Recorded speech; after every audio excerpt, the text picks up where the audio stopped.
JDU leader Ali Anwar, while talking to NNIS today, said that Election Commission should issue a show cause notice to BJP in view of AAP's allegations that the Saffron Party was trying to poach AAP MLAs.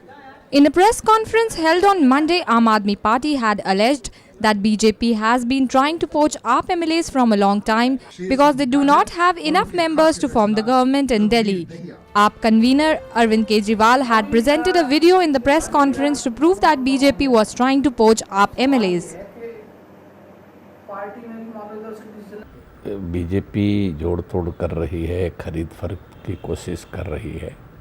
ये बातें media में भी, public domain में भी पहले से ही थी। एक सबूत पक्का आ गया। तो अब बीजेपी ने अपनी झेप मिटाने के लिए अपने विधायक से शोकॉज किया है। मैं समझता हूँ कि इलेक्शन कमीशन को शोकॉज करना चाहिए बीजेपी से। असली कल्प्रिट तो बीजेपी है। The JDU leader further said that the Election Commission should take cognizance and postpone the forthcoming assembly elections in Jammu and Kashmir for at least another 6 months. More than 200 people have been killed while lakhs have been rendered homeless in Jammu and Kashmir, which is witnessing its worst floods in 60 years. पहली बात, जहाँ तक कश्मीर में अभी चुनाव कराने की बात है, तो मैं समझता हूँ कि इलेक्शन कमीशन को इसको लेना चाहिए अपने कॉग्निजेंस में इस बात को। और वहाँ चुनाव कराने की स्थिति नहीं है। मेरी राय है कि चुनाव कराने की स्थिति नहीं है। अभी हम समझते हैं कि 6 महीना कम से कम सिचुएशन को माने गाड़ी को पटरी पर लाने में होगा। तमाम सड़कें ख़त्म हो गई है। कितने लोग मरे हैं अभी तो 200 का आंकड़ा आया है, लेकिन निश्चित तौर पर ये आंकड़ा ज़्यादा होगा। बहुत जगह की सूचना नहीं है।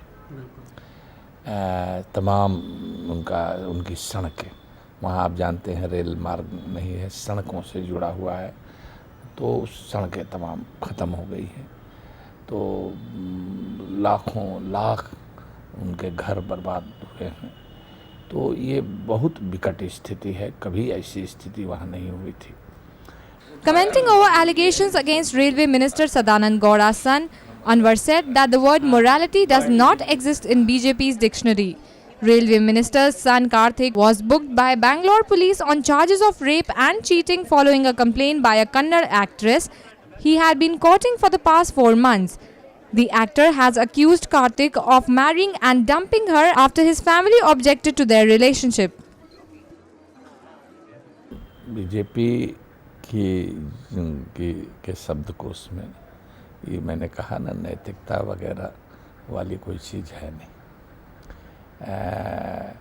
अब तो विक्टिम जो फैमिली है, जो लड़की है, वो हाई कोर्ट जा रही है। तो देखना चाहिए कि हाई कोर्ट क्या करता है। जो नीचे जो फैसला आया है वो तो सबके सामने है। आपने ठीक कहा कि भगोड़ा घोषित करने के बाद फिर उनको जमानत मिली है। तो अब देखा जाना चाहिए कि हाई कोर्ट माने उस मामले में क्या करता है। सारी बातें तो जग जाहिर हैं, सबके सामने है। Powered by NNIS.